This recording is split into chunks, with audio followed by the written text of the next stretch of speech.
My name is Fisher McCartney, and today I'm going to be talking about the bad Christianity. So, many Christians aren't practicing what they preach, and we need to be Christians who love like Jesus above all else. So, what if God told you to stop using Facebook, get off social media? What would you do? What if God has called us to be set apart, different than the average person, the average Christian? What does that look like?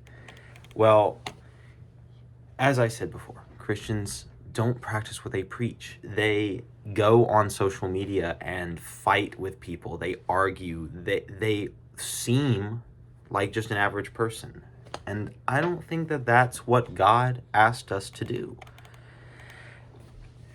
Me personally, I have experienced God's love and provision all throughout my life. He walked with me through the calm and the chaos of 19 years. I've been trying to follow him for a long time now, but there was a point where I wasn't, and he loved me through that anyway. So today I'm going to be talking about the prodigal God and how we need to respond to the book by Timothy Keller. And then I will be talking about how our identity is rooted in God and how being different from the world is absolutely necessary and how we do it.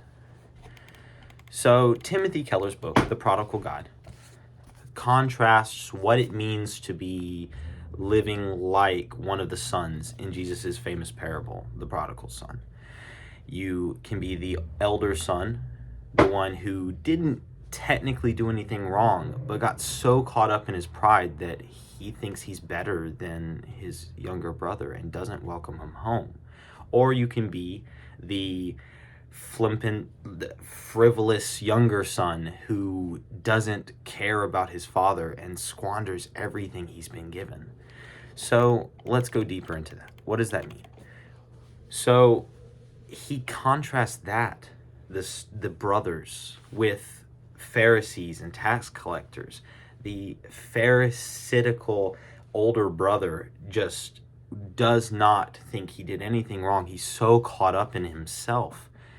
We can be like that a lot of times. And likewise, the younger son is like a tax collector. He was hated by his community. He told his dad that he essentially would rather him be dead. Yet, Jesus still loved the tax collector as this father still loved his son. So, on page 50 of The Prodigal God,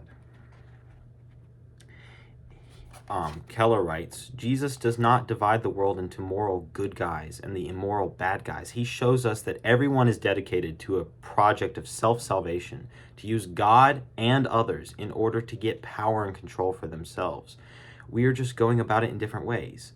Even though both sons are wrong, however, the Father cares for them and invites them both back into his love and feast. So we really shouldn't be like either of these sons. They are both the prodigal sons. They are both lost, but for completely different reasons. Both are equally wrong. So now we go into this idea of we are God's children. We are made in the image of God. So we need to be different than the rest. In Romans 12:2, Paul writes, "Do not conform to the pattern of the world, but be transformed by the renewing of your mind. Then you will be able to test and approve what God's will is, his good, pleasing, and perfect will." We are asked to be different than the world, yet so often we can be indistinguishable from it.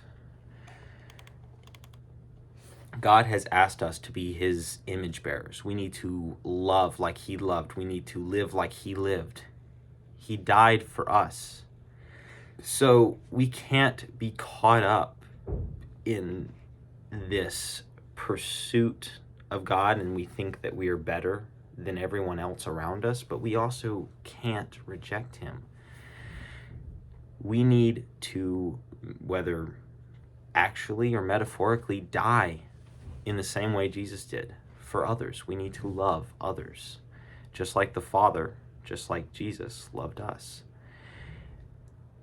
That love displayed by the Father in the two sons is the first step towards being a follower of Christ. We need to emulate that.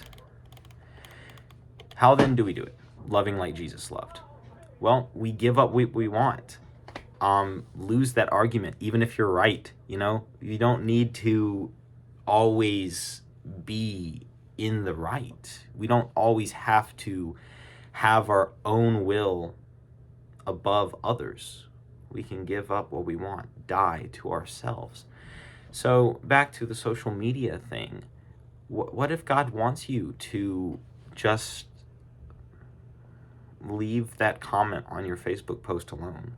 What if he doesn't want you to argue on Reddit? What if you are supposed to just love? You don't have to be right. You don't have to prove anything. God doesn't love you more than everyone else, even if they're sinners and you're not sinning. We're all falling short of the glory of God. You can't live life in a way that you're putting yourself over people, or at least you shouldn't. One of my favorite quotes is from C.S. Lewis in Mere Christianity, and he says, "Humility is not thinking less of yourself, but thinking of yourself less."